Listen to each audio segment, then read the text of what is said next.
History textbooks always brainwash you into thinking that the 14th century was nothing but plague, starvation, and isolated, tattered kingdoms. But they forgot to burn a thin manuscript from 1357, the only remaining evidence of a super empire that someone just erased without a trace from the map of humanity. Wait, don't yawn just yet. I'm not about to tell you some boring fairy tales to put you to sleep about crusader knights in shining armor. Take a look at this book, The Travels of Sir John Mandeville. Our esteemed historians shove it into the dark corners of libraries, sneer, and call it a pile of cheap fantasy fiction. But hey, since when is a fantasy story written with the coldness and precision of a royal audit report? It doesn't ramble on, it inventories the earth. This night lists every travel distance, healing springs, and even things we delude ourselves into believing only exist in myths. Griffins, giants, or even the 10 demonic tribes of Gog and Magog sealed behind ridges of steel. Sounds mind-bending, right? But Mandeville didn't write about them with fear. He described them with the same indifference a merchant uses to haggle over merchandise. And here's the slap right in the face of those trying to manipulate the past. This book describes a massive empire named Cath, the heart of Grand Tartaria, a superpower so wealthy it eclipses all European monarchs combined, where leather currency was used and palaces were paved with real gold. And stop overthinking it. The book emphasizes over and over again, Cath is not China. Cath is the crown jewel, while China is just a neighbor. So what actually happened behind the rotting velvet curtain of mainstream history? If an empire that powerful once existed, how did their entire cities evaporate without leaving behind a single broken brick? How were their chronicles burned without leaving even a handful of ashes? Who or what power was capable of erasing a nation that made all of Europe tremble, making it vanish from human memory as cleanly as politicians deny their own campaign promises? This manuscript is not a relic. It is a leak. And as you know, leaks only happen when someone is desperately trying to hide the truth. So, put away all your fake textbooks, pour yourself a drink strong enough to swallow this deception. Welcome back to Dark History. I am Zorro, and today we are going to pick up the broken pieces of a world that they don't want you to know ever existed.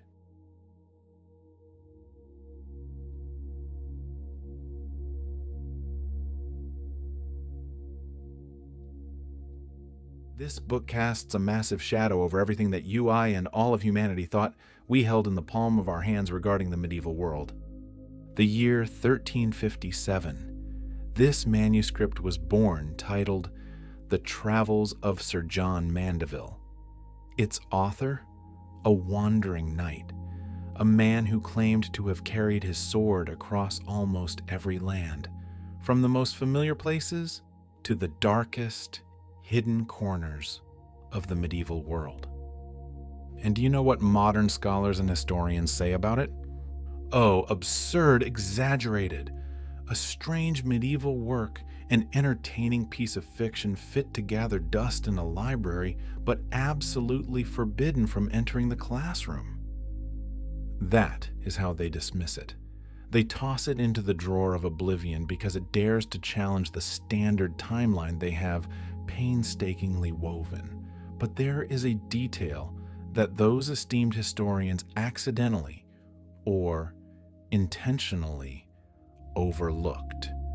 This manuscript predates most of the historical records that are trying so hard to contradict it. It appeared even before the so-called official cartography of the Eurasian continent. Look at these cramped handwritings. Hidden within them is a world that our modern satellites and maps cannot recognize.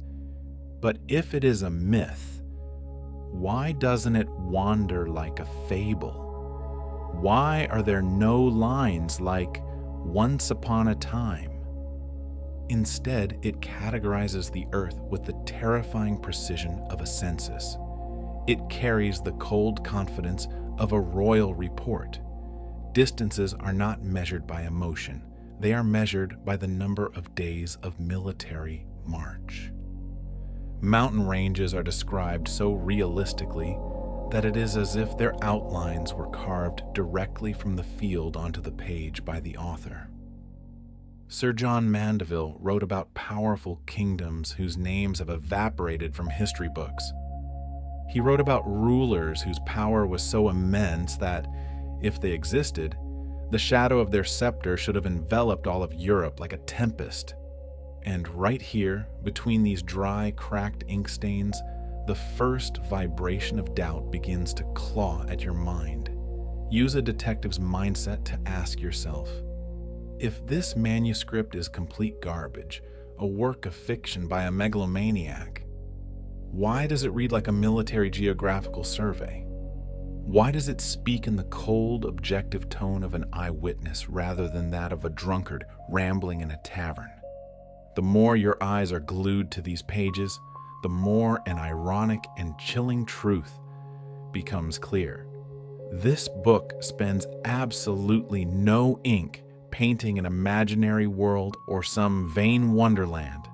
No, it is describing a world that has been wiped out, a reality that someone using some invisible power has desperately bleached from human memory. You think the Middle Ages were just mud, impoverished knights, and scattered disease-ridden kingdoms? Wait up, because what John Mandeville describes next will shatter every concept you ever learned in school.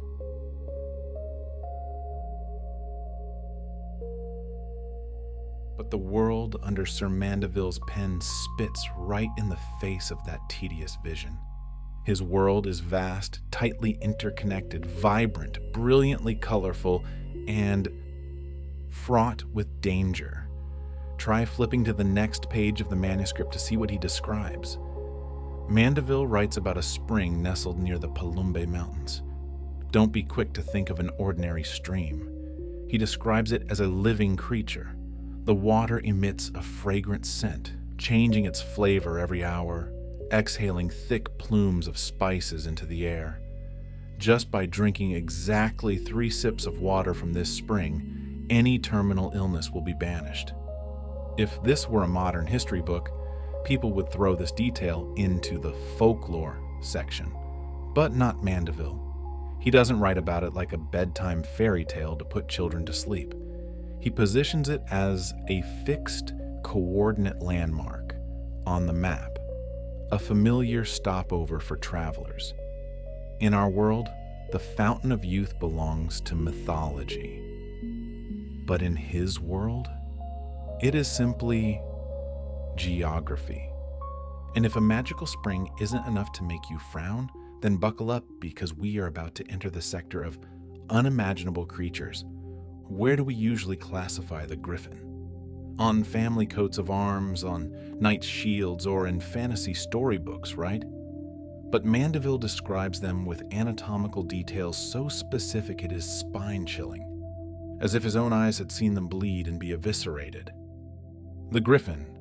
Its strength is measured by the combined muscle of 8 adult lions. The giant eagle, large enough to snatch a struggling warhorse right up into the sky with its talons. And the craziest part? Their bones were not discarded. Mandeville records that archers used eagle bones to craft deadly bows, weapons with terrifying armor-piercing power. Do you notice anything unusual here? There is absolutely no metaphor, not a single implied religious symbol here. His tone is practical and brutally cold. It is the way a skilled merchant describes the quality of goods or how a military officer assesses the enemy's combat capability. Even when encountering mutant branches of humanity, men with horns growing on their heads wandering through the desert, or giants standing 9 to 15 meters tall living on remote islands who could easily drag merchant ships from the sea to the shore like toys. Mandeville merely records it without showing any fear or astonishment. To him, they were simply the obvious inhabitants of a world that our modern eyes have been blinded to, no longer capable of seeing. But, oh my friend, giants or flocks of monstrous birds are still not what challenges our boundaries of perception the most. The thing that chills my spine when reading this manuscript is a prison. Near the Caspian Mountains, Mandeville specifically names an area called the Uber Mountains, a harsh, barren land. Here, the 10 demonic tribes known to the world by ominous names, Gog and Magog, are imprisoned. And I want to emphasize the word imprisoned here. Not imprisoned in a spiritual sense, not a biblical metaphor, but physically imprisoned. They are locked behind massive mountains, mountains that self-sealed and shut tight, as if the very gates of the divine had slammed shut. Mainstream history scoffs that this is just a myth woven around Alexander the Great, that overwhelmed by the sheer number of these monstrous humanoids, he prayed to heaven to close the earth to lock them in. But in Mandeville's manuscript, this is not a distant legend belonging to the past. He writes it in the present tense. As of the year 1357, Mandeville asserts that the tribes of Gog and Magog are still living hidden away behind those mountains. They are still isolated, still sealed away from our world. How could a myth be so detailed? Mandeville names the exact mountain pass leading into it, the Clarin Pass. He names the guard watching over this gate, the Queen of the Amazons. He even provides intelligence reports that occasionally individuals still escape from this prison, wandering into neighboring kingdoms in a state of madness, unable to speak any language other than ancient Hebrew. You might sneer and dismiss this as the ramblings of a madman, but the terrifying consistency, the specificity of geographical locations, the clear coordinates, and the objective intent of the narrative are things that cannot be ignored. Someone, whether Sir John Mandeville or some hidden historian he copied from, truly believed that this was a real geographical map, an indictment of the existence of forbidden zones, and absolutely not a moralizing fable from the priesthood. And just when you think this world is crazy enough, the manuscript veers. It drags us away from the wild edges of the world to march straight into the true center of power, a place where a colossal shadow hangs over the entire human civilization, a place called Cath.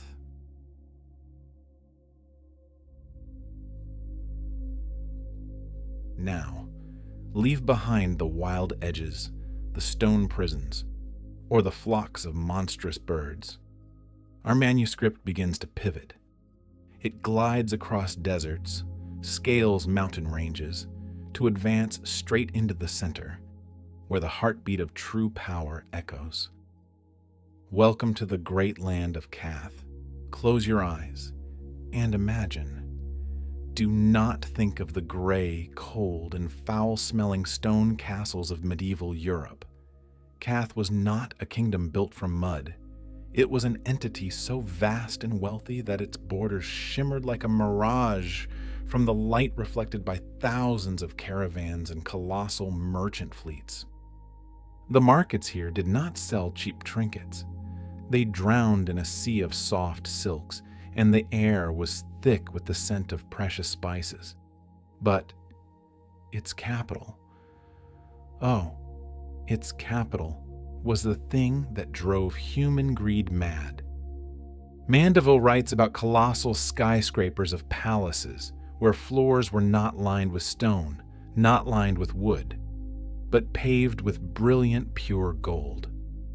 And reigning on that dazzling throne was a ruler whose authority, to put it bluntly, was enough to eclipse all European monarchs combined. You think European sovereigns of that time were great? In the eyes of Cath's ruler, they were probably just village chiefs bickering over a few yards of wasteland. And this is not a "I heard" or "someone said" story. This manuscript carries the weight of an oath. Mandeville served this ruler, not for a day, not a brief, superficial diplomatic visit. 15 months, he ate their food. He spent their unique leather currency. He donned armor, held weapons, and fought in the Great Khan's army. He obeyed his commands, smelled blood on the battlefield, and personally touched the very physical world he describes. This transforms the manuscript from cheap tavern gossip into a solid testimony before the court of history. But here is the part that will give you chills. Read your history textbooks again. Search on Google. Nothing. Not a single line appears in mainstream history books. No golden palace, no leather currency system controlling the global economy, no superpower empire with the strength to crush all of Europe at that time, and craziest of all, no official name like Cath is ever recognized. Modern scholars will pat your shoulder, smile condescendingly, and say, Cath is actually just a misnomer for China. Sir Mandeville went to China. Wrong. Completely wrong. The manuscript never identifies this kingdom as China. It declares clearly, decisively, and repeatedly, to the point of screaming in the reader's face, Cath and China are two completely different places. Cath lies next to China. Cath is the most dazzling jewel. And China is just its neighbor. And the most brutal truth is this. Cath, according to Mandeville's text, is absolutely not the name of an independent kingdom. It was only a central province. It was the heartbeat, the capital city of a political entity far more massive, grand, and terrifying. A super empire named Grand Tartaria. A name that once proudly stretched across the ancient maps of humanity, only to, like some dark magic over the course of time, be cropped, shrunken, fragmented, faded away, and finally erased without a trace. A name that modern history has unanimously labeled a myth, even though to those living in the medieval world it was an obvious truth, just like the sun rising in the east. The existence of this book is holding a cold, sharp blade to the throat of our perception, forcing us to answer questions that no history professor dares to face. If this Tartarian empire truly existed, if it was so wealthy, its territory so vast, and its military power so horrific that merely hearing its name was enough to make European rulers break out into a cold sweat, then how could it evaporate so perfectly? How did its megacities, bustling markets, and gold-paved palaces disappear without leaving a single brick of ruins? How could thousands of pages of its chronicles, tens of thousands of its records, be burned without leaving behind a single speck of ash? How could the name Grand Tartaria be bleached, completely evaporating from the collective memory of all humanity? And most importantly, the most valuable question of today, who? Who was the one pulling the strings behind the scenes, orchestrating the greatest historical liquidation of all time? The answer is not far away. It begins right at the very first torn page of this book. You see, if a massive civilization can be cleanly wiped off the face of the earth, then this tiny yellowed book we hold in our hands is not merely a relic that luckily survived. No, it is a leak, and in the world of crime and power, A leak only appears when there is a horrific truth being frantically hidden by someone. Now tighten the seatbelt of your reason, because we will have to go back in time, returning to the 14th century to see how they deceived us.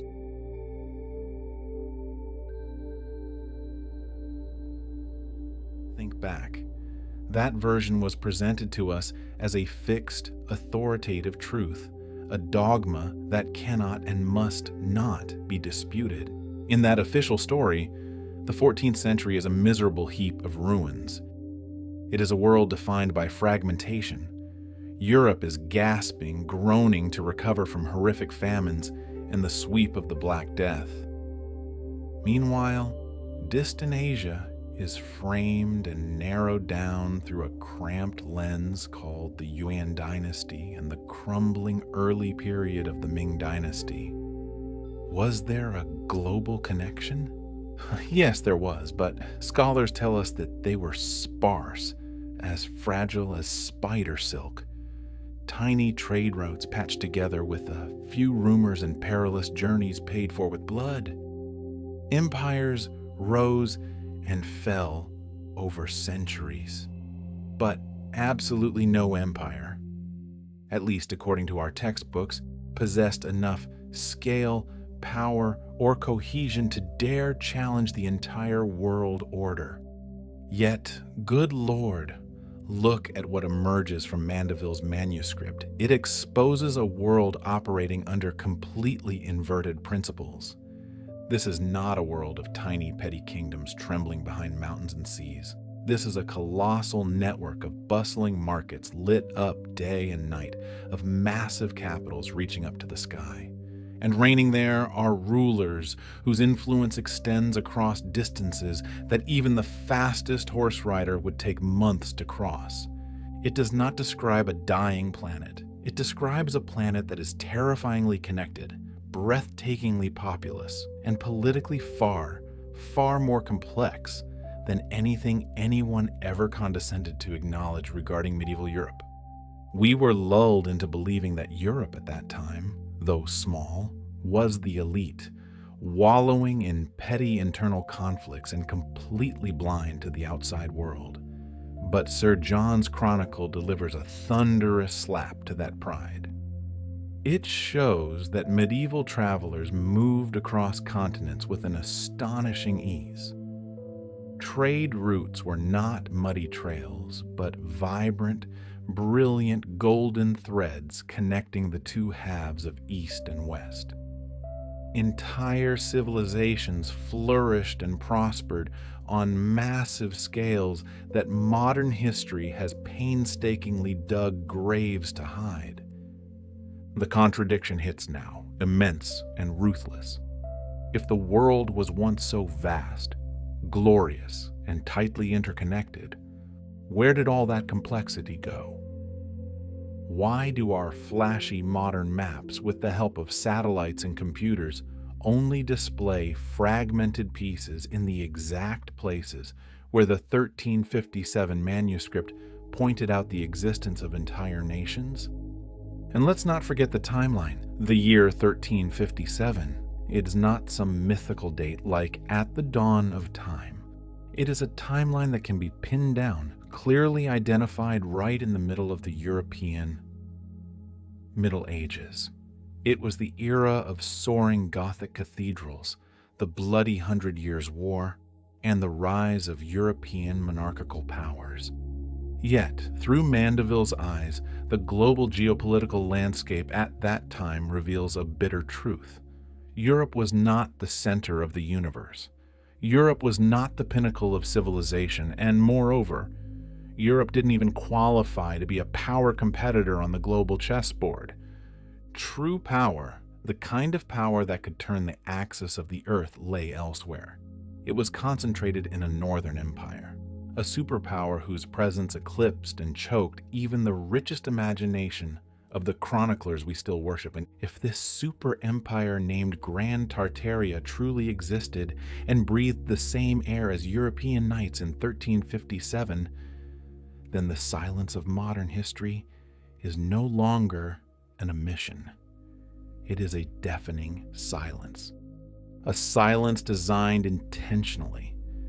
And to dig deeper into this black hole of contrast, to see the radical scale of a lie, we will conclude with one final vestige, something that those who erased history did not manage to burn in time: medieval cartography. Look at these early world maps, works created before the so-called early modern cartographic reform swept through and revised everything. What did they draw? Scholars, monks locked inside monasteries, explorers hardened by storms, and talented cartographers, people who truly believed they were sketching the most accurate representation of the world. They drew vast territories, stretching to swallow half of northern Asia, extending their claws all the way to Eastern Europe.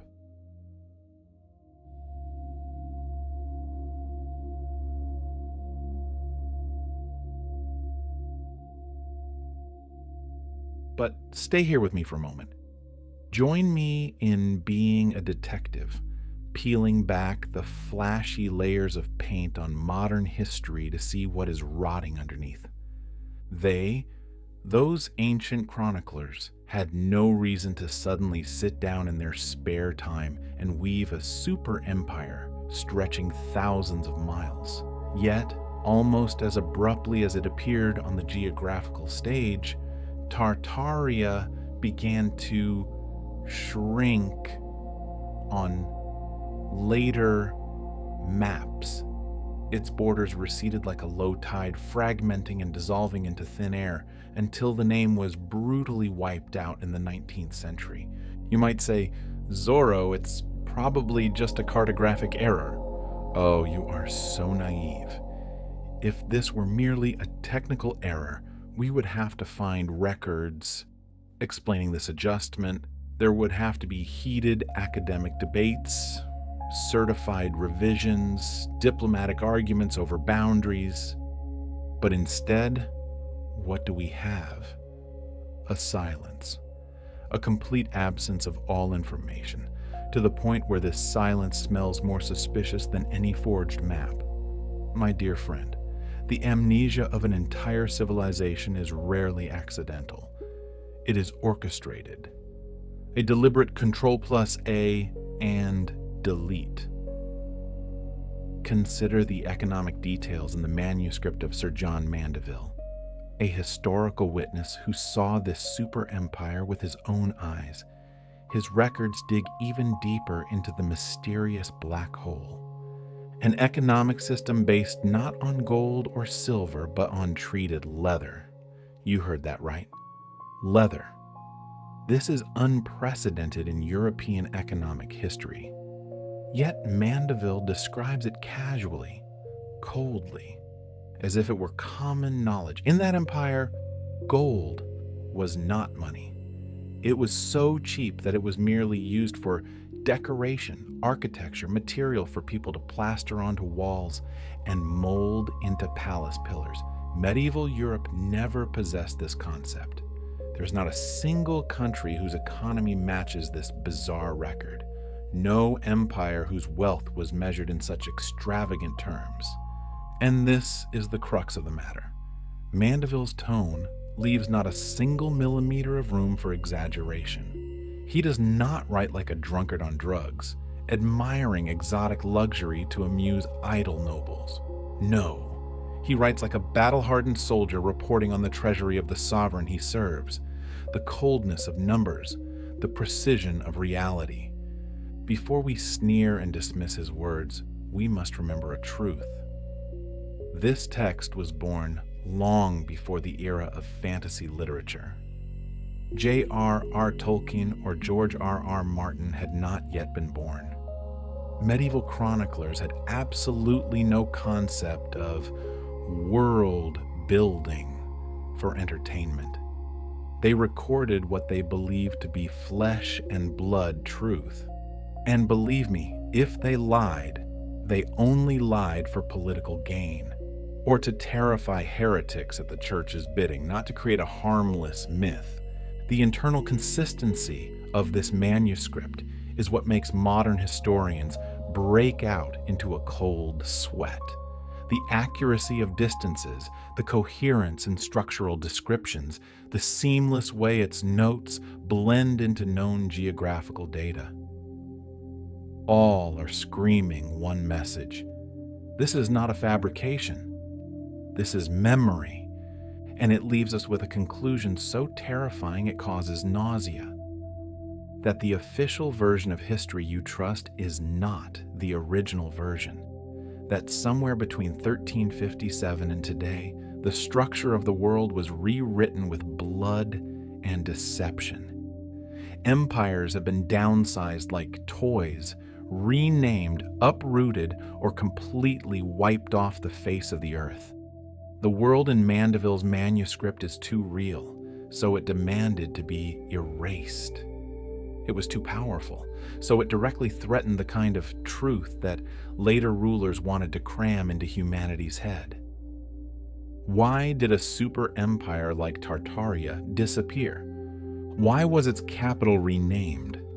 Why did its chronicles leave absolutely no trace? Why was its existence violently stripped from maps, textbooks, and the collective memory of the entire world? The simplest explanation is often the most terrifying one. This erasure was deliberate. The victors of a fierce conflict, a war long forgotten, rewrote the story of the world, not gradually, not by accident, but with surgical precision, with malicious intent, and a clear motive. Before we dig deeper into this manuscript, before you and I have to face the crazy evidence it is about to throw in our faces, we must swallow a bitter pill. If this world truly once existed, then our history is not merely incomplete. It has been edited, cropped, and censored. And you know what? Those edits were certainly not made for our benefit.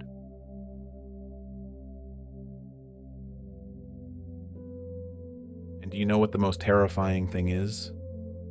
Every anomaly in this chronicle does not appear as romantic speculation. It is not some once upon a time type of folklore. It is placed on the page intentionally, with a spine-chilling attitude of confidence. The author writes as if he is shrugging, subtly saying, "Oh, doesn't everyone know this?" Let's start with the first anomaly. At first glance, it seems harmless, sweet even, a spring at the foot of Mount Palumbi. But make no mistake, this is not a mythical spring of fairies, nor is it a cheap allegory about purity or divine grace that priests often preach. It is actually a physical well with a bizarre operating mechanism. Its scent changes every hour. At one time, it reeks of cinnamon. At another, it is rich with cloves, suddenly turning into the sweet scent of roses or the cool taste of mint. It shifts regularly and precisely like the gears of a Swiss watch. And then, Sir John Mandeville throws a detail in our faces that no medieval chronicler would casually make up. 3 sips will cure all diseases. Just that, period. He doesn't justify this claim. He doesn't invoke God or the devil, nor does he bother to frame it in any metaphor. He records it with the dry detachment of someone describing the village well, as if his role is not to interpret, but simply to be a cold witness. This is the very first loose thread, beckoning us to pull it out. But if that spring only makes you raise an eyebrow, the second anomaly will grab you by the collar and drag you into a brutal reality. That's right. The creature with the body of a lion and the head and wings of an eagle that you still see printed on the cloaks of noble families or in fantasy movies. But forget that romantic pile of garbage. In the prosperous lands Mandeville set foot in, the griffin was not a mythical beast used as a heraldic symbol. It was a wild predator. They were observed directly, hunted, deeply feared and exploited. He writes this: strength. A single griffin has the strength of 8 lions and 100 eagles combined. It snatches a galloping warhorse into the air as easily as we pick up a piece of meat. Scale and utility. Its talons are so large that humans use them to craft massive drinking cups. Military application. Its bones, the bones of this monster, are used to construct bows of unparalleled strength, capable of piercing through any armor. Do you notice anything? This is not fiction literature. This is logistical reality. This is a military report. What kind of world would allow apex predators of such size to exist? What biological and aerodynamic reality could sustain the terrifying lifting power of these creatures? And if you stubbornly still think this is an illusion, then how do you explain why so many cultures across the Eurasian continent, stretching thousands of miles, describe the griffin with such strange consistency and bone-chilling detail? Were they all copy-pasting the same myth before the internet existed? Or were they recording the historical memory of an animal species that once dominated the skies? And if the fauna isn't enough to drive you crazy, the third anomaly will deal a fatal blow to our greatest pride: human exclusivity. Deep in a harsh desert, Mandeville records his group encountering men with horns. They could not speak in normal language. They communicated with each other using grunting, snarling sounds like pigs. But here is the terrifying part. Mandeville writes about them without a hint of fear. He does not label them as demons. He doesn't utter words of mockery or contempt either. He writes about them as casually, as if they were simply another branch on humanity's massive family tree. A branch that at that time, his world had not yet severed from ours. This forces us to confront a question powerful enough to collapse all modern academies.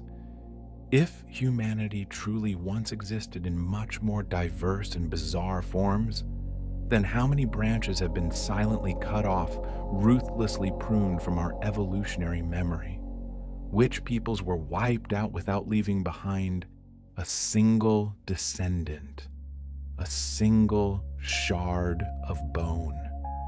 And why do medieval texts clearly record human forms that modern anthropology today sticks its neck out to insist they never existed?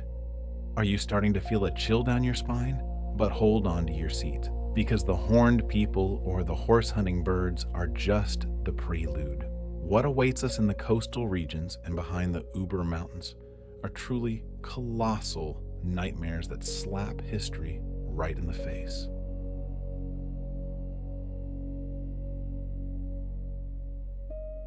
And I'm not talking about guys who are 2 to 3 meters tall or some genetically mutated basketball players. I'm talking about creatures 30 feet tall, nearly 10 meters, wandering along coastal regions.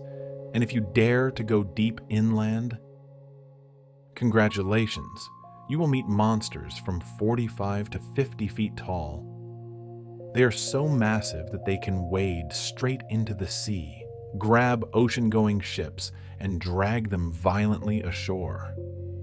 Fertile islands were abandoned not because of plague, but because these giants turned them into their hunting grounds. Even the most weathered sailors had to detour hundreds of nautical miles to stay far away from them, carrying a terror etched deep into every fiber of their being. What do your books call this? Legends. Every ancient culture mentions these creatures. But here, in Mandeville's text, they are not praised with religious reverence or mythologized. Not at all. He mentions them with the dry caution of a captain, making a note about a hazard to navigation, just like the way people warn about reefs or waterspouts. And this is what truly gives me goosebumps about Sir John. He kept his distance from the largest individuals. He stated bluntly that he intentionally avoided inland areas because no one goes there and returns alive. Think like a detective. If he were a fabricator making up stories to chase views, why didn't he beat his chest and claim that his own eyes saw him fight 50-foot giants? Why confess his cowardice and lack of practical experience? This cold restraint, this unwillingness to embellish what he didn't see with his own eyes, ironically, is the steel evidence that reinforces his absolute credibility. He was afraid of confusing cheap rumors with first-hand testimony. But if giants only make you wary, the next anomaly should have permanently smashed the illusion of the licensed history we are regurgitating every day. The imprisonment of entire nations behind the Uber Mountains. We are talking about 10 tribes, 22 kings, millions of people, all sealed, locked tight in a colossal geographical prison by an action combining ruthless human military strategy and divine intervention. In religious texts, you call them Gog and Magog.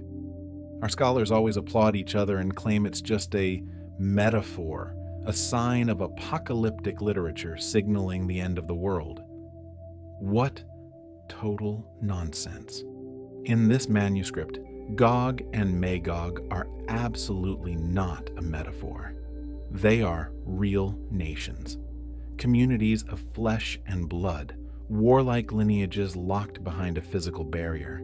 They speak ancient Hebrew, simply because in that great cage, no one had the spare time to teach them any other language. They are not trapped in God's vague concept of time. They are trapped in topography. There is a single escape route, the Clarin Gorge. It remains unsealed. But who is guarding it? Who is acting as the jailer for this prison of 10 bloodthirsty tribes? You think Wonder Woman and the Amazon tribe only exist in DC comic books? Wake up. In Mandeville's world, the Amazons were not a legend about rebellious girls. They were a battle-hardened border military force, bearing a life-and-death responsibility to contain one of the greatest security threats the ancient world had ever faced. How on earth could medieval Europe include all these military, strategic, and geographical details in a travel memoir if it were entirely a fabrication?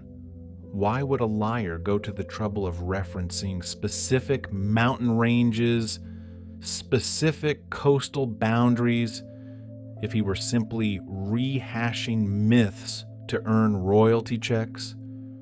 You cannot deny it forever. There are truths that have been buried alive, and they are clawing beneath the dirt to reclaim their place.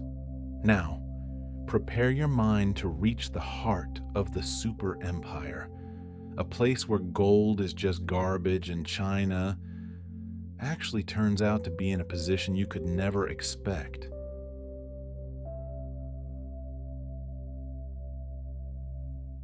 But this is when the psychological game begins. How would an ordinary medieval European traveler react upon entering here? They would faint. They would prostrate themselves. They would write dripping prose praising it to the high heavens. But not Mandeville. He records this insane luxury in a flat, emotionless tone, without a single embellishment. It is the tone of a civil servant reporting political reality. Why? Because the most shocking detail does not lie in the gold and silver. It lies in the fact that he personally served this great Khan for 15 months. This completely changes the rules of the game, my friend. It pushes the anomalies from a dry geographical report to an ironclad eyewitness oath. If Cathay were just a mythical wonderland like Atlantis, would a knight and diplomat risk his entire identity, honor, and life to swear that he lived, ate, slept, and fought inside its political system? This manuscript leaves no room for metaphor. It looks you straight in the eye and demands belief. And now, I solemnly introduce to you the most fatal anomaly, a dagger plunged straight into the heart of modern history. Ready? Cathay is not China. Oh, I know what your history teacher taught you. They told you Cathay was just an old name for China given by Westerners. Wrong. Completely wrong. The 1357 manuscript states this as clear as day. China lies to the east of Cathay. It is a neighboring country, sharing a few cultural similarities, but it is completely, absolutely a separate entity. If Cathay were indeed China, how could someone who worked directly there for 15 months like our chronicler go to the trouble of emphasizing the difference between these two countries with the precision of a surgeon? How could he firmly assert that the world's greatest ruler did not reign in China at all, but lived in the center of a vaster, more terrifying empire named Tartary? And don't think Mandeville was crazy. This anomaly did not pop out of his imaginative head. It is deeply rooted in dozens, hundreds of maps from the most prestigious cartographers of that era. They were consistent, repeatedly placing Cathay and China as two separate nations, and both were surrounded, overshadowed by an endless northern strip of land bearing the label Tartaria, printed in a font size so large it covered half the globe. See it now? Each anomaly in this manuscript is pushing us to the edge of a great cliff. The history we learn in school is not wrong, but it is incomplete. Something has been missing.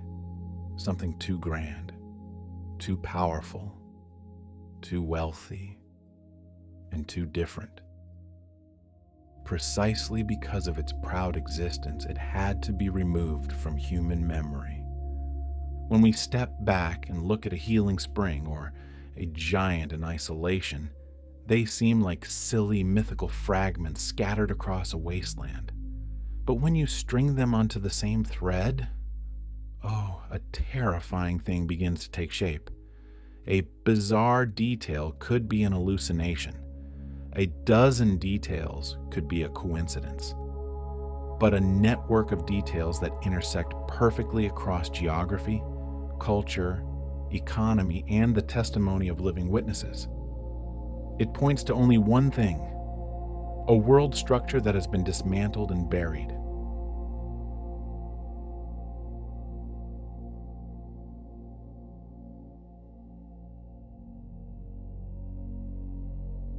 Imagine this. You are ruling a territory so vast that the sun rises and sets within your same borders. You need to collect taxes. You need to standardize. Leather, especially chemically treated leather stamped with the royal seal, is durable, feather-light, easy to stuff into a pocket to ride across continents, and most importantly, extremely difficult to counterfeit. It is not a sign of poverty. It is the sign of a perfect resource management machine. So what about gold? Oh, gold in Cath was not used for trading. Gold was completely withdrawn from circulation. You think they hid gold in treasuries like thrifty Persian kings or plastered it onto Buddha statues like in India? No. The version in this manuscript is far crazier and more extreme. Gold in Cath was used to pave floors, to cast house pillars. It was used not as a tool to store wealth, but as a tool to display absolute prestige. Gold was so cheap that it became a building material. Remember this: a kingdom fears scarcity. Only an empire acts with extreme abundance as a matter of course. And now, we move to the third connection. The part modern academia loves to laugh at the most: biological anomalies, giants, horned men, the griffin beast. It sounds like I'm telling you the script for The Lord of the Rings, right? Standing alone, you have the right to dismiss them and say, just some medieval writers talking trash. But the secret of a lie always lies in the tone. If I wanted to weave a myth for you, I would use sparkling metaphors. I would describe awe and fear, and I would invest those creatures with the power of gods. But what about this chronicler? He writes in a cold, dry, and boring tone like an accountant making an asset inventory report. There is no embellishment. There is no astonishment. Each creature is entered into the record within the context of pragmatic interaction. The griffin beast? Their feathers are plucked to make bows and arrows. Period. Giants? They are a maritime threat, affecting logistics and sea travel. Just like you, complaining about pirates or reefs. Horned men? They are not demons climbing up from hell. They are described as a normal indigenous population that needs to be managed. This cold consistency throughout the entire manuscript creates a statistical paradox. For all of these records to be the product of a rich imagination is almost impossible. Do you know why? Because a dreamer always exaggerates and dramatizes. But a traveler, a diplomat, or an official on an inspection tour, that person only records exploitable resources, dangers to avoid, and strange points along the way. These creatures were not in myths. They were in the supply chain of an empire. But if those things already gave you goosebumps, just wait. Because the next connection will take us across the boundaries of biology and economics, stepping straight into one of humanity's darkest geopolitical mysteries, the isolation of the cursed tribes.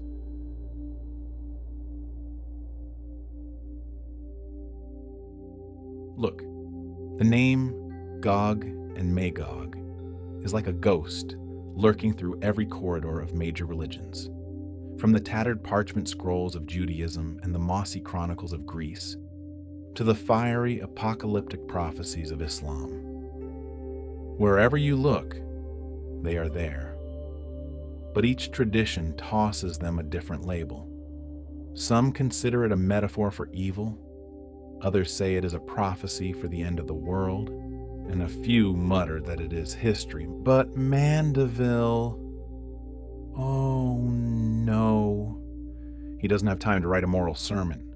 His version is the only version that strips away the theological cloak of fog to throw an ironclad set of geographical coordinates right in our faces. He names the mountains. He identifies the mountain passes. He measures the distance to the Caspian Sea. He even records their desperate linguistic isolation, describing how the rare few who escaped that sealed area could only babble ancient Hebrew. Let's pause for a beat and use logical thinking. If a chronicler is trying to make up a story to scare the public or harvest some religious fame, what will he do? He will fill it with symbolic imagery, the wrath of gods, and fire falling from the sky. Instead, Mandeville turns this into a topographical report. He places this quarantine zone solidly, coldly, into the actual physical world, like a real massive prison.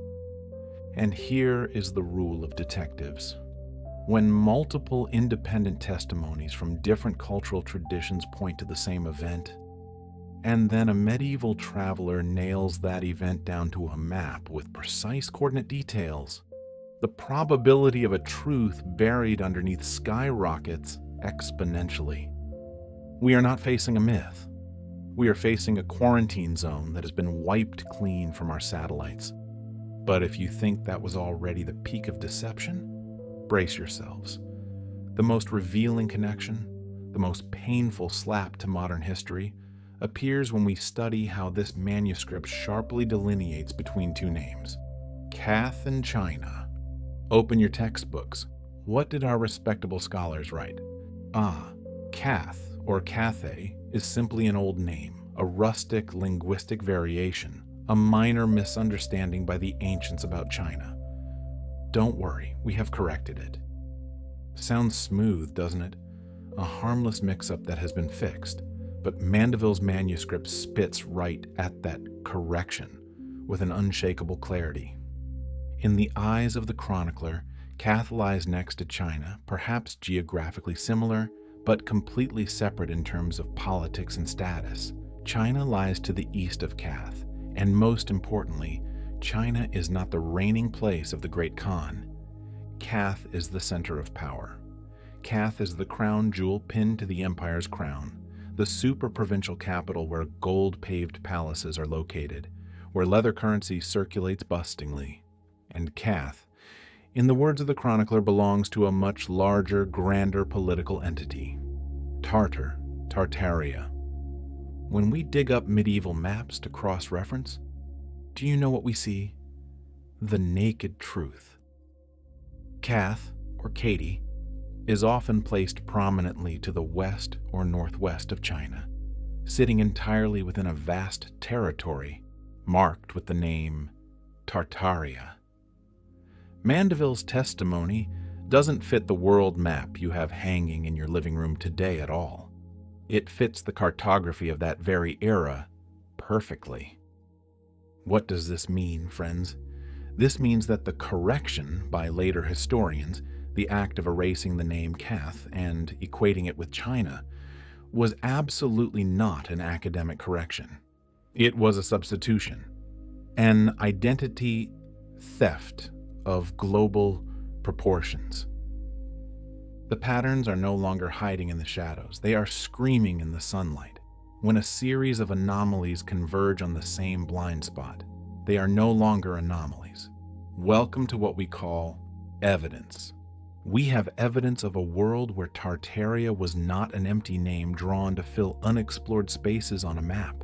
It was a breathing, functioning entity, a superpower with a capital, ruthless rulers, a complete economic system, and a political machine that crushed its contemporary rivals. We have evidence of a world inhabited by species and peoples that have been scraped clean from the collective memory of humanity. Evidence of steel borders, prisons holding tens of thousands of people, and top-secret quarantine zones that will never appear on Google Maps again. We are facing the existence of a continental power whose mere shadow is enough to slap the entire linear, peaceful narrative that modern history insists on brainwashing us with. But reaching this point, a lung-chilling question begins to surface. Great empires do not just evaporate into thin air. How could something so colossal vanish entirely?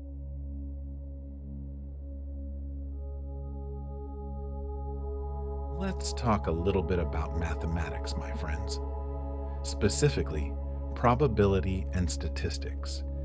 If you throw a soda can onto a lawn 1,000 years later, some archaeologist could still dig it up and write a doctoral thesis on the sugar consumption rituals of 21st century humans. Empires never vanish without leaving ruins. That is a physical law of history. The Roman Empire collapsed, but you cannot take a walk in Europe without tripping over one of their underground sewers or an aqueduct span. The Egyptians withered away, but their pyramids still stand tall, defying time, smiling in mockery at the erosion of wind and sand. Civilizations cannot just evaporate without a trace. They leave behind ruined cities, broken pottery shards, mixed languages, and descendants carrying their blood. Yet, Mandeville's manuscript is talking about a continental power whose traces have completely evaporated. Ask yourself this: with all the sobriety you have? How could a super civilization, an empire capable of constructing solid gold-paved palaces, commanding sky-covering armies that cast a colossal shadow across continents and regulating a trade network on a global scale, disappear so cleanly? So cleanly that even its grand name is dragged out by later academia to be laughed at and dismissed as a bedtime myth? Don't fool yourself with theories of natural decay. No natural decline can wipe out a great superpower without leaving behind so much as a single capstone brick. The only answer that can satisfy the horrific scale of this disappearance, my friends, is a deliberate erasure. Our history always has gaps, pages torn or faded by time. But what we are looking at is not a gap. This is an endless, deep void, carved intentionally, methodically, and with the complete precision of a surgical blade. Someone has completely scraped Tartaria off the surface of the earth and the mind of humanity. When we gather all these anomalies together, the leather coins, the creatures deemed heretical, the sealed lands, and the identity swap trick between Cath and China, a single, colossal, and terrifying shadow emerges from the darkness. A world that once existed, but was then dismantled down to every single screw, completely rewritten and smashed into fragmented shards, desperately scattered across myths, dusty manuscripts, and ancient maps that no one bothers to look at. Mandeville's manuscript, therefore, is not a relic of medieval paranoia, as they have brainwashed you to believe. No, it is a crack.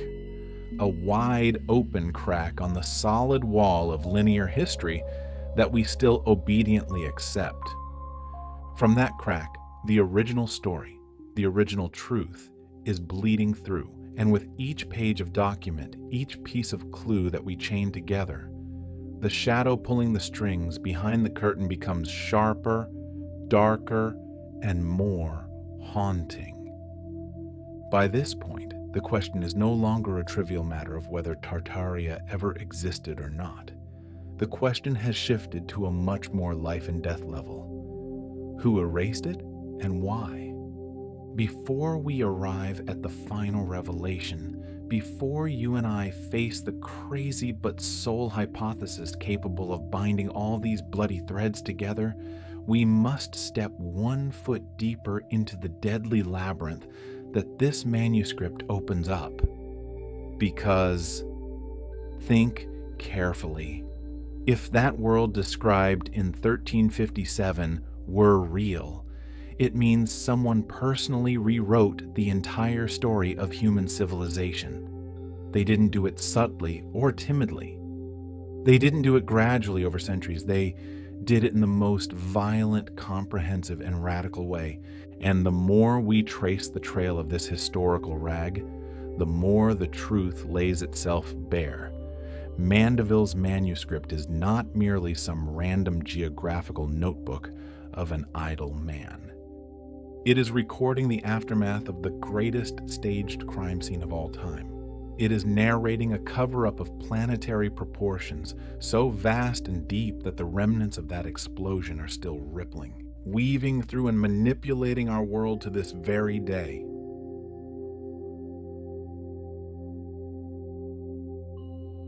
It's time we lay our cards on the table.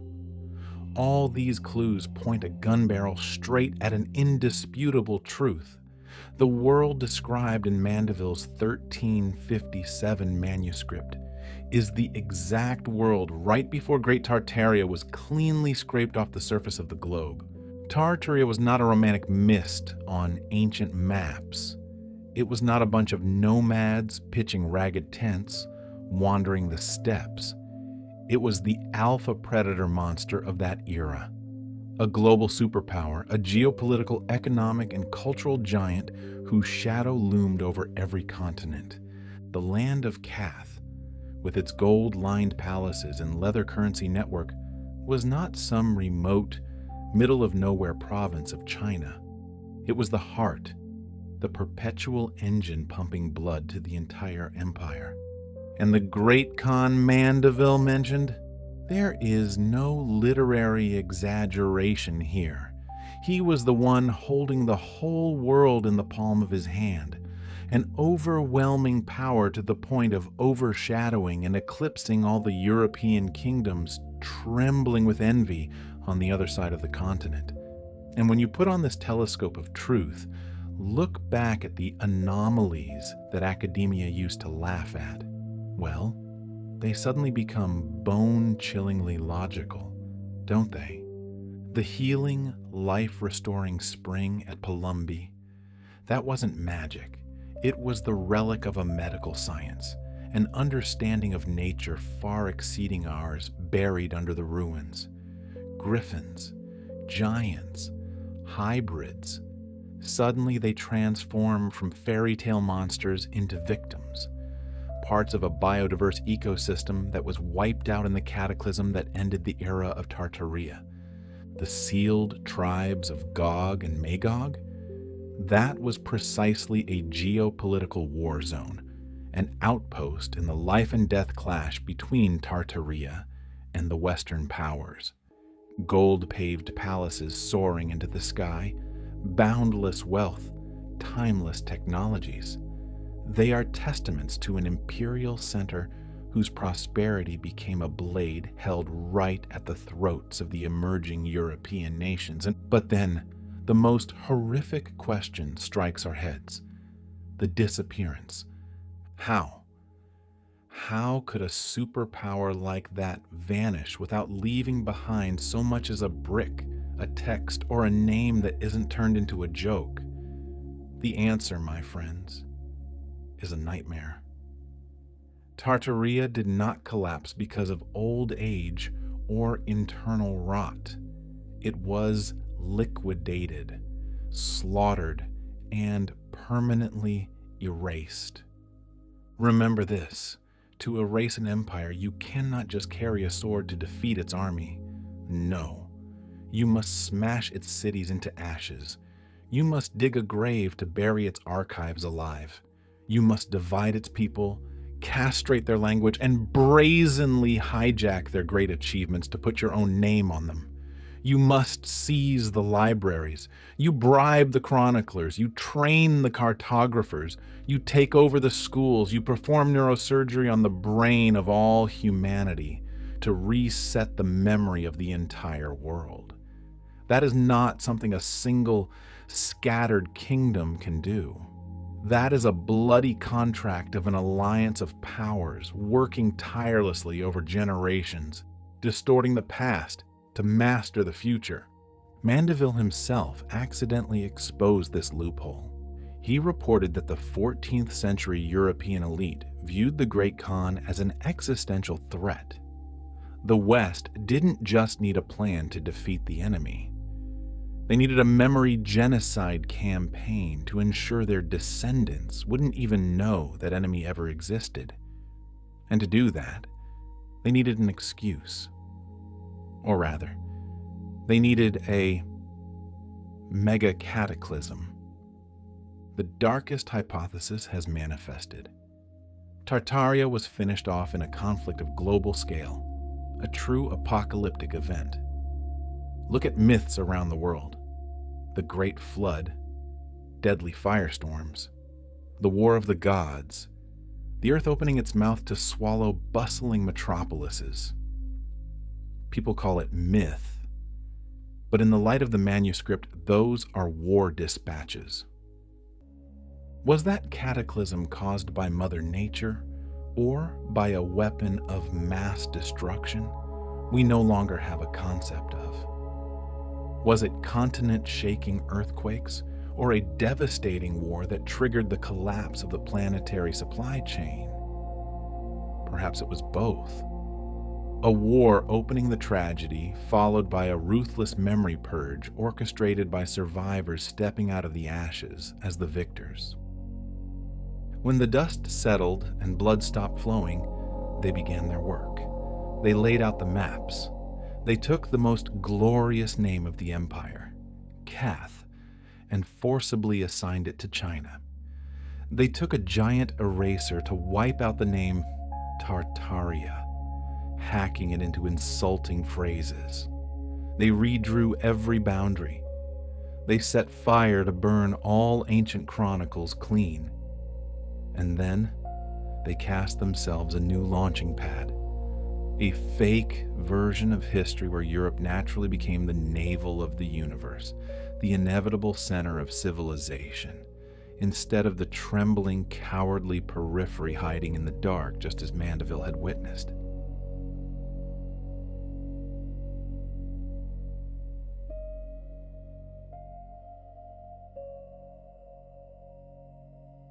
But imagine a disposal so perfect that even the existence of the victim evaporates from the timeline. Look at the great erasure we are facing today. It took place so cleanly that it makes the most meticulous serial killers bow their heads in respect. Not a single ruin remains. No ruined cities preserved underground. No kings cast into statues of adoration. Absolutely not a single line of official chronicle records any conflict with them. This absence, my friends, is not due to the erosion of time. Time is sloppy and random. But this disappearance, it carries a beauty of absolute precision. It is a memory excision surgery, a deliberate screening performed by hands heavy with power. And then, right in the middle of that flawlessly perfect crime scene, we have this manuscript. It stands as a relic surviving purely by accident, like a blind eyewitness who accidentally slipped through the killer's eyes of death. It is a fatal leak from a world whose memory should have been permanently sealed under tons of concrete lies. The existence of this manuscript doesn't stop at being merely unbelievable. Oh no, my friends, it is subversive. It is a time bomb that slipped through the narrow cracks of a global-scale history rewriting campaign. It screams an ironic truth in our faces. The world that you and I are inheriting, memorizing in textbook is not the original manuscript. It is only a second edition, a version heavily edited, crossed out, and modified by the victors. This theory sounds extreme, doesn't it? Even crazy and impossible. Until we take a step back and look at the familiar pattern of empires. Once a civilization drives its finishing sword through the heart of its opponent, looting and killing are not enough. Rewriting the past is the ultimate political necessity. Every brutal empire in this world has played that game. Look at Rome. They didn't just physically crush Carthage, they sowed salt onto the earth so nothing would ever grow back, and they wiped Carthage clean out of history as well. Look at Qin Shi Huang burning books, burying scholars. Why? To uproot at the source any narrative capable of competing with his throne. Look at colonizers across the world. They ousted the natives and casually used the victims' blood to rewrite the entire history of the new land. But listen very carefully. Never before, and perhaps never again, will there be an erasure so absolute that an entire continental power, a massive landmass with flesh and blood people, completely vanished without leaving an echo. And now you and I, we are standing in the same room, facing a strange manuscript. A manuscript which, when opened, reveals internal details that fit chillingly well with ancient maps, mythical legends, and geological anomalies. It is politically logical in a way far more coherent. Yes, far more than the patched-up version of medieval history we are still forced to swallow every day. Once we dare to open our eyes and accept this horrific truth, that Tartaria once existed, everything else suddenly becomes as clear as day. The anomalies that academia intentionally ignored? Congratulations, they are now evidence. The ridiculous contradictions in history books? Bingo, they are the valuable clues. And the silence. Oh, the terrifying silence surrounding that region. It is no longer an empty, meaningless void. It becomes a deafening scream. The truth is, history did not forget Tartaria due to a senior moment of old age. No. History had a knife held to its throat and was forced to forget it. So, if that great land was truly wiped out, a natural question arises in the minds of detectives like us. Where on earth is the evidence? A continental-scale conspiracy theory like this cannot just cling to a few empty speculations. It needs ironclad evidence, repeating patterns and cracks in the system. And guess what? This historical murderer, no matter how perfect, still left fingerprints.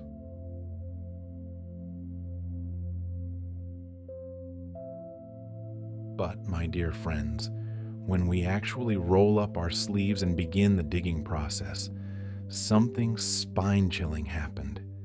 The evidence does not lie in a colossal statue or a specific temple ruin.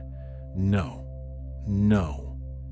It lies in the very absence itself. In the awkward gaps, the warped, stitched patches, and the contradictions scattered across mainstream historical records. They are like bloody fingerprints left by an invisible giant hand on the edge of the panoramic picture. Evidence 1. The maps. Modern scholars like to tell us, oh, medieval and Renaissance cartographers were just imagining things. They drew sea monsters in unknown places, so they also just threw the word Tartaria randomly into the Asian region to keep it from looking empty. Ridiculous. Do you think map-making back then was a coloring game for 3-year-olds? They weren't guessing. They were recording vital information passed down from ancient source materials, from travelers who wagered their lives, from long-distance merchant networks, and from deep within the secret archives of empires. Look at it. Map after map, drawn by different hands in hostile nations for different political purposes, all point to a colossal entity named Tartaria. Borders might shift slightly, administrative divisions might differ, but its magnificent territorial scale was as solid as a boulder. They didn't call this an unknown wilderness. They identified it using highly clear political terms: kingdoms, capitals, bustling provinces. Then, boom, welcome to the 19th century. The name, Tartaria, evaporated. Not a gradual decline, with absolutely no academic debate explaining that disappearance. It was simply wiped away with a giant eraser, covered up by the new dominant regions of the Russian Empire, the expanded territories of China, and, oh so classic, vague, indefinite, blank spaces. And what do our esteemed scholars do? They don't wonder. They obediently swallow this disappearance like children swallowing sedatives. But blind acceptance is not a scientific explanation. An evaporation on a continental scale like this is in itself grand evidence of a historical massacre. Evidence, too, the internal logic of those deemed mad. Academic critics gang up to disparage Mandeville's records as fantastical, absurd, the product of a megalomaniac who loved to exaggerate. But those narrow, skeptical minds overlooked a vital detail. This chronicler had an incredibly clear principle. When he talked about something he heard rumors of, such as the giants, he said bluntly, "I heard people tell of it." But when describing what he directly experienced, like serving in the Great Khan's army for 15 solid months, he asserted it with the cold certainty of a living witness. What does this distinct differentiation say? It screams in our faces that he wasn't high on drugs and making up a fantasy world. He was reporting exactly what his eyes captured. Maintaining such a level of psychological consistency is something that counterfeiters and professional liars can rarely achieve. And look at the geographical logic. Mandeville said Kath lies next to China. China lies to the east of Kath. And the Great Khan, the Grand Supreme Ruler, ruled from Kath, not from China. Medieval maps also divide Katy or Kath entirely separate from the Chinese dynasties. Only pretentious modern historians arbitrarily lump them together into one, covering it up by saying, "Oh, Kath was just how Europeans mistakenly called China." If it were merely due to knowing too little and calling it by the wrong name, then why over centuries did geographers resolutely depict these two regions separately with clear boundary lines? Why would they be so idle as to invent two different emperors, two trade networks, two currencies, and two completely independent political structures? Misunderstanding is random, my friends, but this is a tightly organized pattern. Evidence 3. The brutal economic truth. Leather currency sounds like a joke, doesn't it? But it isn't fiction. It clearly appears in many internal administrative documents of the Mongol Empire. They used treated animal skins as standard legal tender. But what about Europe at that time, where gold and silver were an absolute faith, the only thing recognized as money? The concept of leather money to a European would be as bizarre as you paying for a bowl of pho with tree leaves. A European like Mandeville would never and could never imagine such an outlandish economic system unless he had actually lived within that system and transacted with it. Mandeville even told that there, gold was used as architectural material while no one coveted it as currency. Coincidentally, it fits line for line with Marco Polo's records about the gold-paved halls of Eastern palaces. When two independent writers, separated by deep chasms of space and time, draw the exact same economic and architectural picture, the probability of lying together drops to near zero. As you can see, invisible fingerprints are gradually appearing under the light of logical thinking. But maps or a few pieces of leather are just the tip of the iceberg. Because when we begin to examine the fairy tales about giants and monsters, we will discover they are not as mythical as we thought. They might be the remnant bones of a world that just underwent an apocalypse.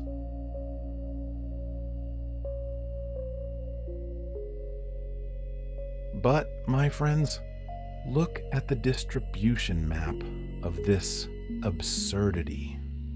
Ancient Greek art carved them. Persian reliefs honored them.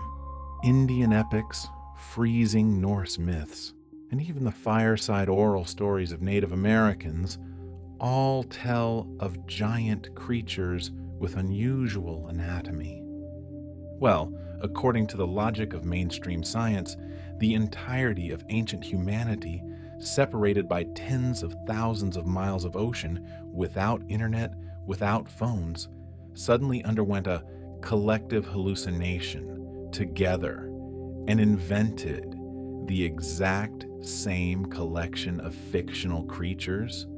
What a truly magical coincidence. How many archaeological discoveries of oversized skeletons have been dug up only to be silently brushed aside, hidden away in the dark basements of museums under the ridiculous label, mammoth remains. Right, mammoths with human-shaped skulls. They have to reinterpret everything, distorting every find just to cram it into the stereotypical box of modern evolutionary theory. But what if these skeletons are the naked truth? What if the world described by Mandeville's manuscript is not biologically impossible, but simply an exotic world that went extinct, a rich and bizarre ecosystem that completely collapsed in a destructive cataclysm, the cataclysm that put an end to the Tartarian Empire? And here, we touch the bleeding heart of this entire hypothesis, the apocalypse. Ancient traditions across the globe are all haunted by a single memory: firestorm cataclysms sweeping down from the sky, the earth cracking open, and an environmental shift so sudden that it flash froze mammoths while food was still in their mouths. Scholars shrug again. Just mythical exaggeration or religious metaphor.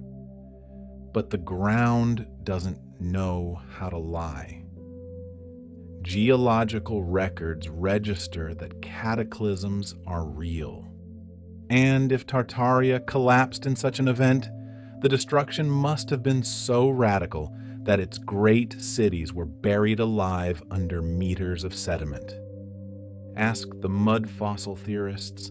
They will point out whole massive regions bearing traces of lightning-fast burial, sophisticated architectural structures encased in dirt, hills that look completely natural at first glance, but actually bear the shape of a collapsed giant structure. Fractured geological strata, completely failing to match the story of slow accretion taking place over millions of years. Whether you believe their conclusions or not, the correlation between sudden physical destruction and historical erasure is a spine-chilling fact.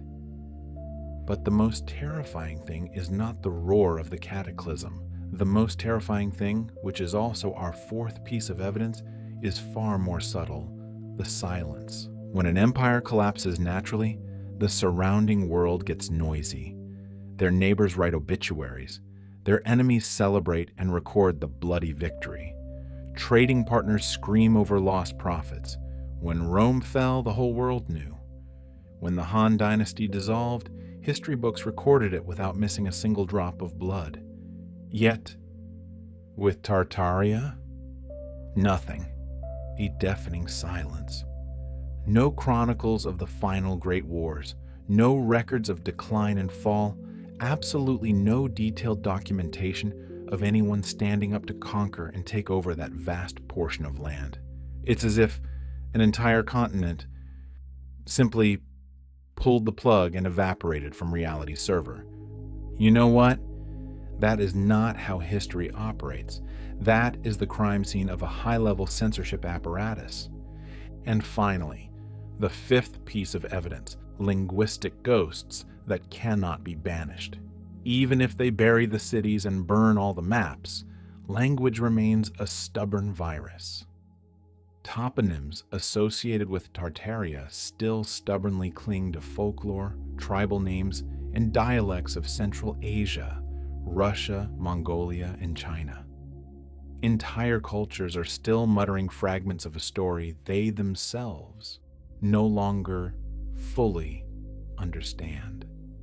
Names like Tatar, Cath, and Tartary echo through centuries of poetry and oral traditions.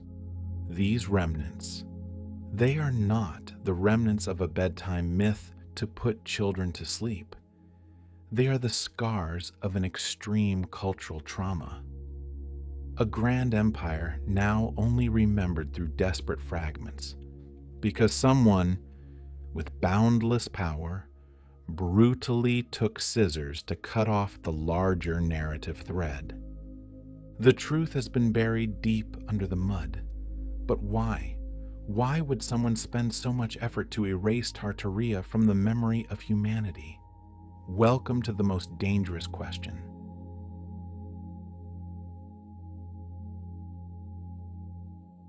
Their first argument: Mandeville is just a plagiarist.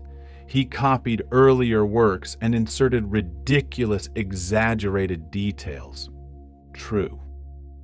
No one denies that he borrowed from older sources. But, oh wise historians, Don't you realize that this strengthens rather than weakens our argument? Use a bit of logic. If this manuscript were entirely a piece of fictional garbage, why does it preserve details that match terrifyingly well with older maps, older chronicles, and older myths? They all point in unison toward an incredibly coherent geopolitical structure. If it is a lie, then this must be a lie synchronized across space and time. Next, they will yell, "But there are monsters in it." Medieval authors always stuffed fantastic creatures into their books. Another instance of modern arrogance. Those judges forget one thing. Those very same authors who liked to write fantasy also meticulously recorded actual geography, actual politics, and incredibly precise economic observations right alongside those creatures. Medieval people did not have that dividing line between myth and history in the soulless way we do today. They preserved the world in the exact way their vision and consciousness perceived it, not in the way scholars centuries later arbitrarily cropped it to force it into the framework of science. And here is the most serious counterargument put forward by scholars. Tartaria is just an obsolete term used to collectively refer to poor, loosely connected nomadic tribes living on the steppes. An utterly lazy and intellectually dishonest cop-out. This argument crashes straight into dozens of magnificent maps spanning several centuries. The maps do not describe an unorganized group of shepherds. They draw sharp borders, bustling capitals, clearly divided provinces, trade networks, and a colossal imperial system. When you dismiss a unified region of such immense geopolitical significance by calling it a terminological misunderstanding, you are no longer a scientist. You are someone covering up a historical crime. Finally, the ultimate weapon of the skeptics. If the empire was so great, where are the ruins? Where are the buildings? Where are the bricks and stones? Remember this: absence is not evidence of non-existence. Absence is often the bloodiest evidence of destruction. Great cities built of wood? They fell prey to fire. Capitals located in depressions? They were buried alive and fossilized under dozens of meters of mud flows. Cataclysms have the boundless power to chew up both stone and metal. But the most terrifying, most brutal thing does not come from nature. It comes from human hands. Deliberate erasure, large-scale controlled demolitions, dismantling old structures for stones to build foundations for the new world. History, rewritten by the edge of a sword, can wash away all tangible traces of an empire more effectively and thoroughly than anything the natural passage of time could ever do. When we weigh everything on the scale, the maps, linguistics, economic details, transcontinental myths, and the chilling silence enveloping everything, a picture emerges that even a blind person must see. Tartaria is real, and someone, some power, held a knife to humanity's throat and forced us to forget it. The most compelling evidence, you know what it is? It is not what remains. It is what was stolen. It is not what is loudly blasted in textbooks, but what is not allowed to be said. It is not the broken bricks we touch, but the chapters, torn away, permanently stripped from our hands. And now, an existential question strikes our heads. Not just what happened to Tartaria, but why did it have to disappear? Take a step back. Stop looking at the fragments. Look at the colossal, dark shadow they cast on the wall behind our civilization. For a moment, imagine human history is this very grand library. Each civilization is a bookshelf. Each empire is a leather-bound book, Our story was not born naturally. It was written and erased by those who hold the pen. Now imagine that at a dark point in the past, someone sneaked into this library, quietly, selectively, and with full calculation. They pulled out the books. They rearranged the order. Some books were thrown into the fire. Others were replaced by new editions that were tragically cropped. What you and I inherit today, what we are reading, it is not the authentic library. It is a collection that has undergone censorship, a version of the past carefully designed not to provide the light of knowledge, but to control. If Tartaria is one of the missing books, it disappeared not because it was an obscure, nameless thing. On the contrary, it was destroyed precisely because it was too important. Tartaria was not an isolated cultural group standing on the fringes of Eurasia. It was a colossal geopolitical monster. It was a formidable, grand, and superior competitor, capable of choking the nascent rising European powers. Its scale and infrastructure were a constant threat, a massive shadow completely eclipsing Western ambitions.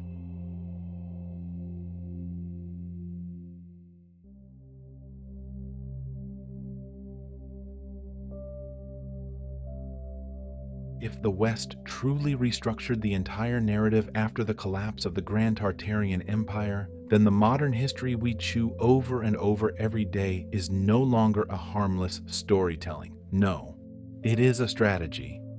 A perfectly staged play where the victors are simultaneously the director, the lead actor, and the ones who completely burn the scripts of the dead actors.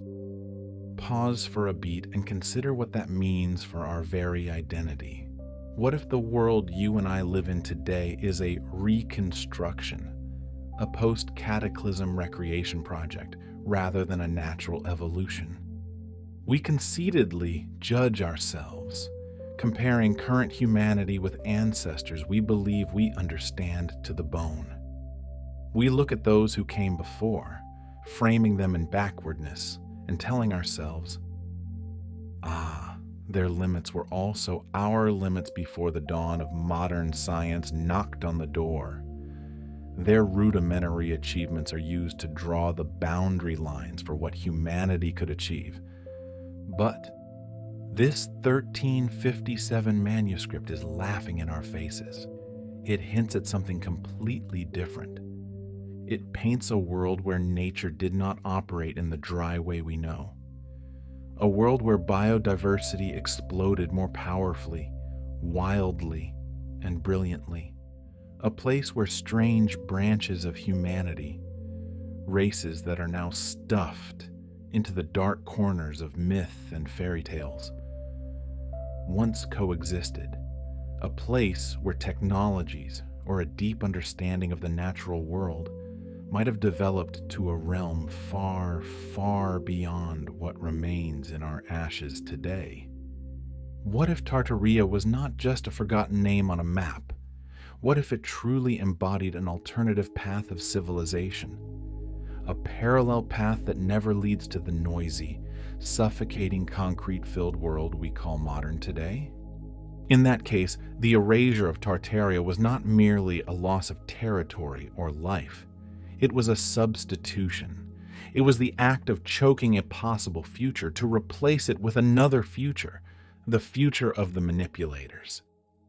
And this throws us into a swamp of deeper, darker questions. Questions that cross the narrow boundaries of archaeology or history to step straight into the realm of philosophy. What does inheriting a worldview built on deficiency mean for your soul? Growing up in a story where the most powerful empire of the medieval world is blatantly cut out. What does that mean? What does it do to our curiosity? How does it suffocate the intellectual freedom and collective imagination of humanity? Think about it. What if the world map stuffed into your hands when you were a child was deliberately redrawn, distorted, painted with fake borders just to serve a specific narrative? Then what?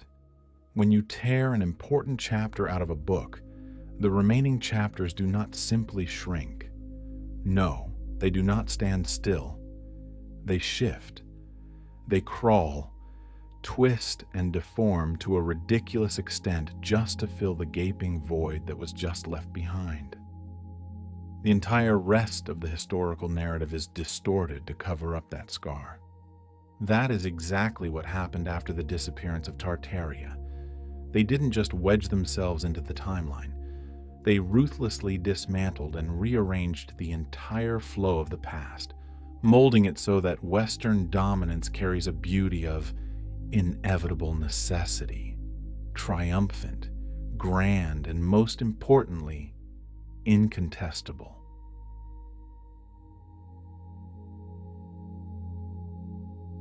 The implications of Tartaria's erasure run far deeper than a few misprints on a map. Think about it. If a powerful empire truly evaporated from human memory, it denounces the presence of something utterly terrifying. A force. No, a truth-crushing machine, with enough power and resources to execute that deletion on a global scale. We are talking about a dark alliance whose stature reaches across oceans, extending its octopus tentacles into the minds of scholars, diligent archivists, renowned cartographers, the most sacred religious institutions, and the entire core political system. Whomever stained their hands to rewrite the past, they didn't merely cover a nation with their palm. Oh no. That would be too amateurish. They redesigned the very structure of time. They manipulated the flow of perception, molding invisible boundaries to dictate what future generations, precisely you and I, have the right to believe. Because the rule of this game is very simple. When you control the past, you control identity. You control the past. You hold destiny in your hands. You possess the ultimate privilege to draw the boundary lines for what humanity dares to dream, dares to imagine itself capable of achieving. You imprison their intellect in an invisible cage, and worst of all, they even enthusiastically praise that cage. This is exactly why this torn piece of scrap paper brings a sense of danger, sharp and spine-chilling, not because it dares to boldly contradict mainstream history, but because it is a fugitive. It escaped the scythe of censorship. It is a fatal leak, a crack in the dam of lies, a bloody page remaining from an encyclopedia that should have been burned centuries ago. And ladies and gentlemen, what on earth are we going to do when we accidentally pick up a page torn out of a book that never existed? We will start asking questions that can cause insomnia. What did that book use to write about? Who frantically tore it away? And in the end, what nightmare or grand dream are they trying to hide? The emotional weight of realizing this? Well, it crushes us. There is a lingering sadness, a suffocating feeling interwoven into the thought that humanity once shared this blue planet with other brilliant cultures, extraordinary species, and systems of knowledge far, far broader and deeper than what our modern and arrogant world allows to exist. There is an ultimate sorrow when you close your eyes and imagine great civilizations, where their voices did not fade due to the natural erosion of time, but were ruthlessly choked by the intent of power-hungry individuals. Even so, amidst the ashes of truth, a sense of wonder still sprouts, an overwhelming expansion of perspective, an awakening. Because once we dare to nod and admit that this great erasure could happen, the world around us suddenly transforms. It's no longer a boring globe already fully explored. It becomes larger, more mysterious, vibrant, and pulsating with hidden potentials. The porous gaps in our history are no longer arid, meaningless lands. No, they are invitations, fertile ground where new questions can take root and branch out. Hear me say this. The implications of Tartaria's disappearance do not stop at us dropping a chapter of the past. The real tragedy lies in the fact that we have lost an entire alternative path to reach the future. What wondrous technologies, what philosophies of life, or what science beyond comprehension took its final breath, dying alongside that empire? What grand ideas never had the chance to touch our minds, simply because those who carried them were permanently buried under meters of mud, under soulless boulders, or worst of all, under the absolute silence of the victors?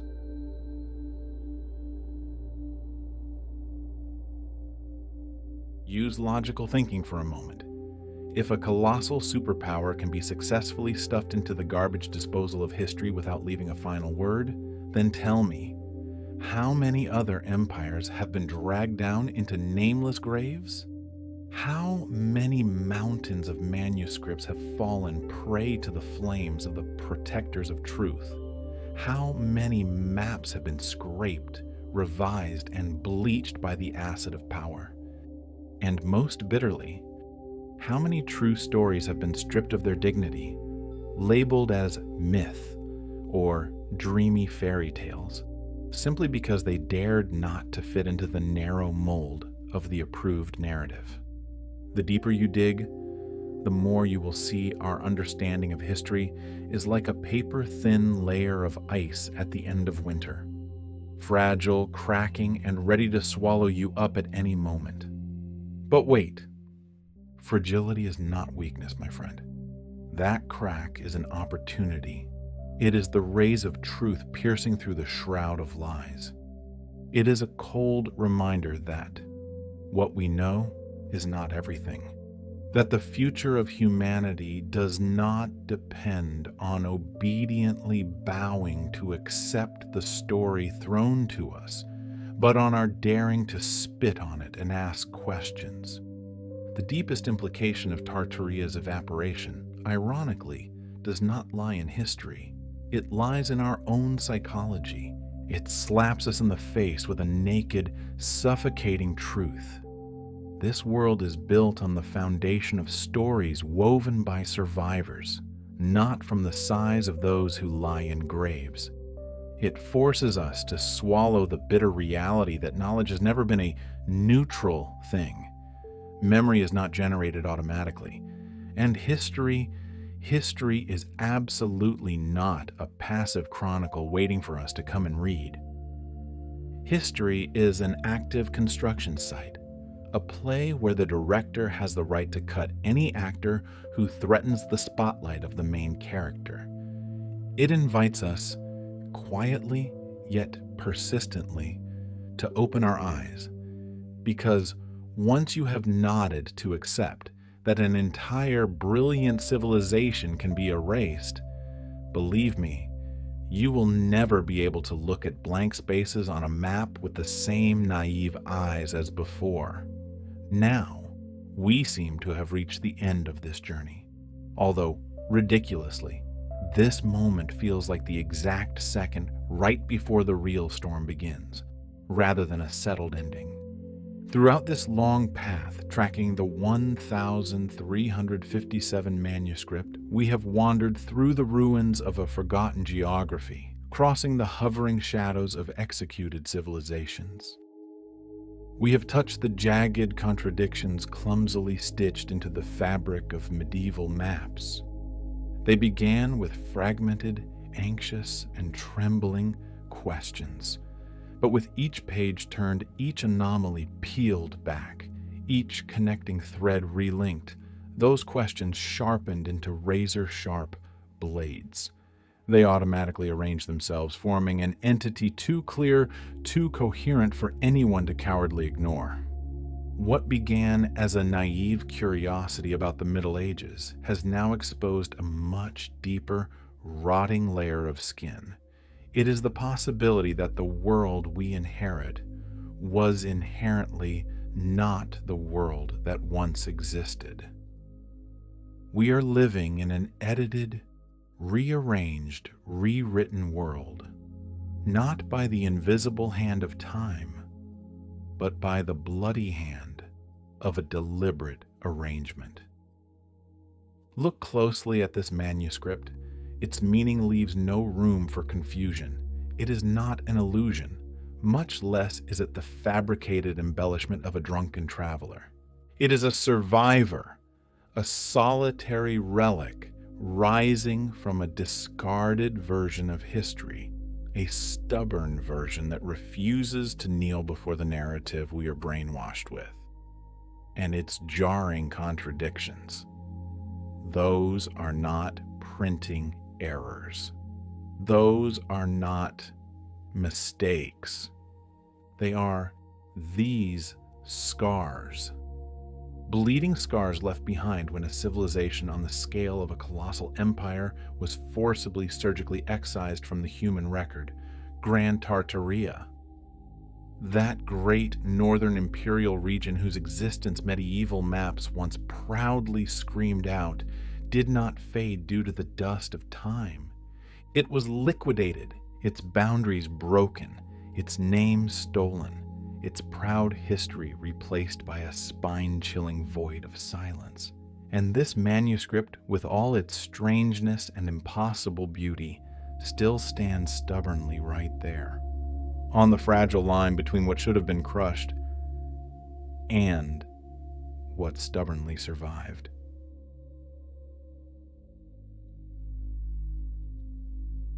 It is a list of what we are allowed to remember. When a colossal empire like Tartaria evaporates into thin air without leaving any worthy explanation, it grabs us by the collar and forces us to face a grim truth. Memory can absolutely be weaponized. The past can be curated, pruned, and arranged with a morbid care, exactly like an expensive museum exhibition. They design the lighting, map out the path to entice you, nodding to guide you toward a single conclusion, while completely hiding another shocking truth behind the crimson velvet curtain. The maps you and I were forced to memorize during our school years, they were not drawn with neutral ink. Not at all. They were blended with the blood and greed of the victors, the survivors, those whose future throne depended entirely on strangling the past at all costs. That realization isn't very pleasant, is it? It ruthlessly demolishes the foundation of everything we ever believed about the so-called upward trajectory of civilization. But you know what? Amidst the ruins of that faith, another door swings wide open.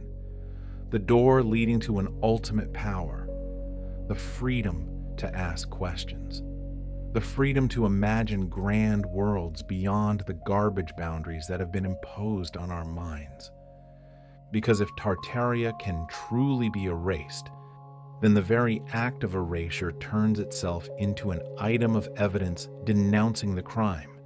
And once you have learned to comprehend the language of erasure, this world suddenly transforms into a completely different place. Suddenly, the wide blank spaces on the map seem to no longer be unexplored wildernesses. They look like open wounds screaming out. Suddenly, the bedtime stories about giants, griffins, horned people, firestorms crashing down from the sky, or mud floods swallowing cities, they lose their cheap, fictional quality. They become vivid, poignant, like desperate memories from civilizations stripped of the right to continue writing their stories. And suddenly, medieval chronicles, which arrogant scholars always dismiss as vague and ridiculous, become terrifyingly honest. They are the final echoes of a world whose dying breath still lingers in scattered texts and testimonies buried under cold stone.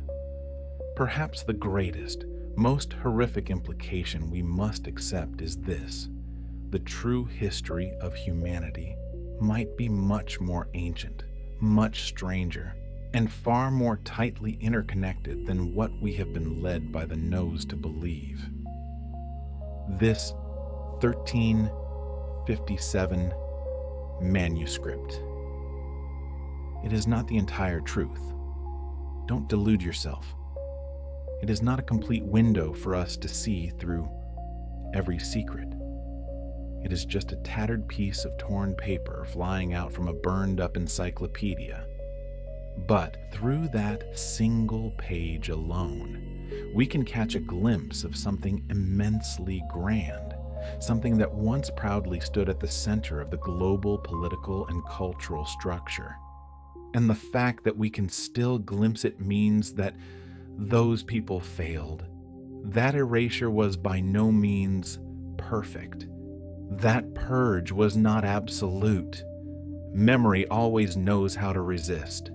Stories will grow fangs and claws to survive. And sometimes truth breaks out of prison in forms that no tyrant could ever expect. If we want to move forward, we must cast off modern arrogance and carry humility. The humility to admit that we do not know the whole story, that the sleek timeline being stuffed into our heads is actually just a censored version. That around us are countless vestiges of civilizations that rose, flourished brilliantly, and vanished long before the world could clothe itself in this boringly familiar mold. It is time we must be ready to ask forbidden questions. Why do myths across continents, separated by vast oceans, accurately describe the exact same species of creature? Why do maps over centuries depict the same colossal empire that is now evaporated? Why do manuscripts from lands tens of thousands of miles apart regurgitate the same story of cataclysm and the reestablishment of order? Why do we continue to foolishly call these sharp similarities coincidences when they interlock perfectly like golden threads woven into a colossal tapestry that someone tore apart? In this final moment, I bring you back to the starting point. Fragile pages, trembling handwriting, a world shimmering with contradictions that refuses to align with so-called modern expectations. That is precisely why it matters. It is a cold reminder that the past is not a straight highway. It is a dark labyrinth. And sometimes the greatest truths do not lie in the brightly lit corridors of textbooks. They sit huddled in tightly locked rooms, on swept clean shelves, and in banished books. Grand Tartaria may have vanished, its territory may have been seized, but its ghost, its ghost is still lingering in the silence, standing guard at the edges of maps and whispering in stories that resolutely refuse to die. What you choose to do with this ghost is up to you. You can turn away, tuck your head into the warm blanket of familiar stories, reject all contradictions, and continue to swallow the edited version of history. Or you can listen. You can pick up a lamp and follow the anomalies, tracing the faint silhouettes of forgotten empires. Let the possibility of a deeper, wilder, and more glorious past ignite the ancient instinct sleeping within you. The instinct to search, the instinct to question, and the instinct to remember. Because ultimately, history only becomes truth when someone is crazy enough to continuously tear open the covering shroud. And so, as this 8-part journey closes, a new, more colossal question takes shape from the darkness. What more have we been robbed of? How many other grand truths are lying on their deathbeds beneath centuries of deliberate oblivion? The investigation does not end here. If anything, this is precisely the moment it begins. There are more manuscripts screaming to be opened, more maps needing to be decoded, and countless erased chapters waiting for us to reclaim justice. If you are sick and tired of lies, if you yearn to strip bare the layers buried in the past, do not hesitate any longer. Step into my world, subscribe, contribute your voice to the darkness, and follow this trail with me, no matter which bottom of hell it leads us down to. Because the truth never dies, it is just patiently hiding in the shadows, and together we will drag it out into the light.